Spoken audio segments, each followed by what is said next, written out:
There is this specific kind of historical irony I absolutely love. Oh, yeah. What kind? It is a pattern where the exact moment an expert definitively declares something impossible, it is usually about 5 minutes before someone else goes ahead and does it. Oh, absolutely. I mean, it happens constantly. It is almost a law of nature. And if you look at the stories we pulled for today's deep dive, you see this clash isn't just about, stubbornness. No, it is a fundamental difference in how people view reality. You have the established consensus on one side and the I can make it happen mindset on the other. Exactly. And our mission today is to really unpack why those experts were wrong. Because in every single one of these cases, the experts were the smartest people in the room. They had the data. They had the experience. And they were still dead wrong. Dead wrong. Take the story of the giant in Florence. This was a massive, expensive block of marble that had just been sitting around for 40 years. A sculptor named Agostino d'Antonio had taken a crack at it, hacked a hole in it, and gave up. He threw his hands up and literally said, I can do nothing with it. Right. And he wasn't just being lazy. To him, the marble was objectively ruined. The experts of the time completely agreed that the material was garbage.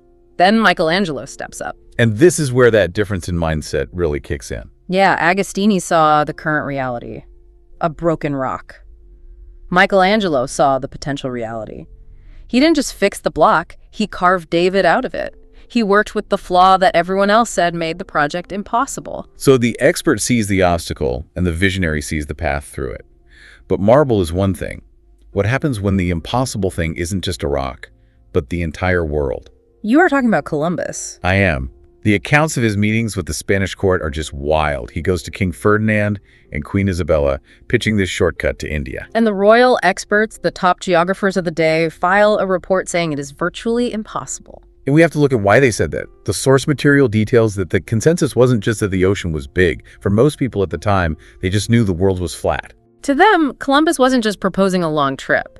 He was arguing against the fundamental laws of their universe. They thought he was going to sail right off the edge. Imagine the confidence you need to say, I know your map ends there, but I am going to keep sailing. And he did. He took the Nina, the Pinta, and the Santa Maria and proved them wrong by finding impossible new lands. But ignoring a panel of royal strangers is one thing. It is much harder when the expert telling you to quit is your hero. The Henry Ford story? Yes, this one always blows my mind. Ford has this idea for a gas-powered car. He is essentially a nobody at this point, but he manages to get a meeting with Thomas Edison. You would think Edison, the ultimate inventor, would be the one guy to say, go for it. But he didn't. He called the motorcar idea worthless and actually invited Ford to work for him instead. Because Edison believed electricity was the future, not gas. That is the expert trap again.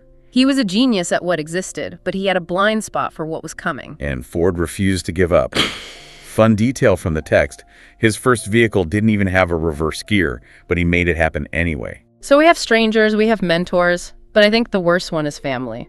The Wright brothers. It wasn't just the journalists or the military mocking them, it was their own father. There's that specific jeer he threw at them, leave flying to the birds. Ouch! Leave flying to the birds. It is so dismissive. The records say people called their dreams silly and insane. Think about the emotional weight of that. It is not just, this won't work. It is, you are violating the natural order. But Orville and Wilbur had that grit. They just went to Kitty Hawk and realized that insane dream. Which perfectly brings us to our final example, Ben Franklin and the electric light. Right, people actually told him to stop his foolish experimenting. Critics claimed nothing could outdo the fabulous oil lamp. The fabulous oil lamp. They called his work a waste of time. Experts are so often defenders of the status quo. The oil lamp was great for its time, but Franklin refused to accept the current reality as the final reality. From a rejected block of marble to the electric light, the common thread is ignoring the experts who say it can't be done. Knowledge is incredibly valuable, but it shouldn't extinguish that I can make it happen attitude. Exactly. So we want to leave you with this provocative thought. Who are the experts in your life telling you to stick to the fabulous oil lamp, and what idea are you going to pursue anyway?